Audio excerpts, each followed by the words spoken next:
The Rebirth Wisdom. Global social research. Hypertension is a major contributor to cardiovascular disease, and daily deep breathing exercise, DBE, is a promising intervention to reduce blood pressure and stress in adults. DBE is simple, time-efficient, and does not require specialized equipment, allowing participation in a wide variety of settings.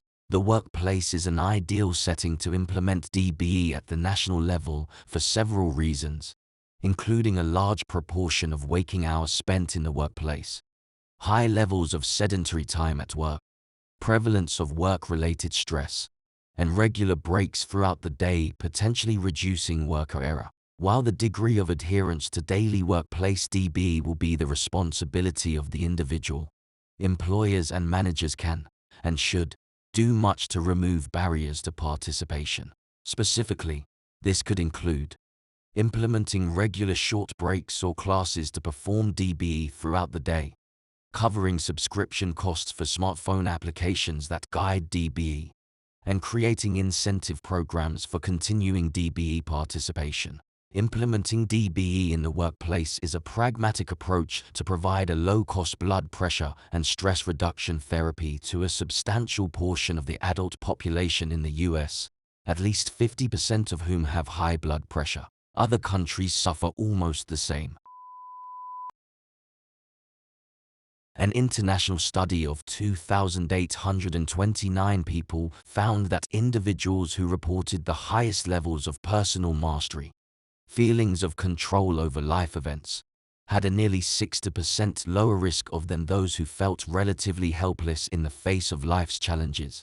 It includes old people. 3 10-year studies concluded that emotional stress was more predictive of death from cancer and cardiovascular disease than from smoking. People who were unable to effectively manage their stress had a 40% higher death rate than non-stressed individuals. The ability to adjust and self-regulate also is central to resilience, good health, and effective decision-making.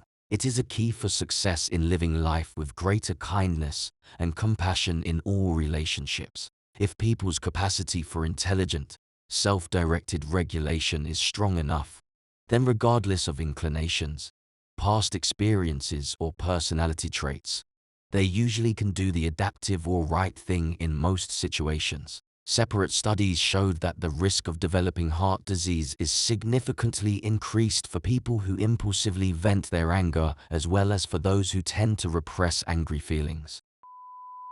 As far back as the middle of the last century, it was recognized that the heart, overtaxed by constant emotional influences or excessive physical effort, and thus deprived of its appropriate rest, suffers disorders of function and becomes vulnerable to disease in a teen. Traditionally, the study of communication pathways between the head and heart has been approached from a rather one-sided perspective, with scientists focusing primarily on the heart's responses to the brain's commands. We have learned, however, that communication between the heart and brain actually is a dynamic, ongoing, two-way dialogue, with each organ continuously influencing the other's function. Research has shown that the heart communicates to the brain in 4 major ways. Neurologically, through the transmission of nerve impulses; biochemically, via hormones and neurotransmitters; biophysically, through pressure waves; and energetically, through electromagnetic field interactions. Communication along all these conduits significantly affects the brain's activity. Moreover, our research shows that messages the heart sends to the brain also can affect performance. New research shows the human heart is much more than an efficient pump that sustains life. Our research suggests the heart also is an access point to a source of wisdom and intelligence that we can call upon to live our lives with more balance, greater creativity, and enhanced intuitive capacities. All of these are important for increasing personal effectiveness, improving health and relationships, and achieving greater fulfillment. The first biomagnetic signal was demonstrated in 1863 by Gerhard Ball and Richard McPhee in a magnetocardiogram, (MCG), that used magnetic induction coils to detect fields generated by the human heart. A remarkable increase in the sensitivity of biomagnetic measurements has since been achieved with the introduction of the superconducting quantum interference device, SQUID, in the early 1970s. These CG and MCG signals have since been shown to closely parallel one another. In this section, we discuss how the magnetic fields produced by the heart are involved in energetic communication, which we also refer to as cardio-electromagnetic communication. The heart is the most powerful source of electromagnetic energy in the human body, producing the largest rhythmic electromagnetic field of any of the body's organs. The heart's electrical field is about 60 times greater in amplitude than the electrical activity generated by the brain.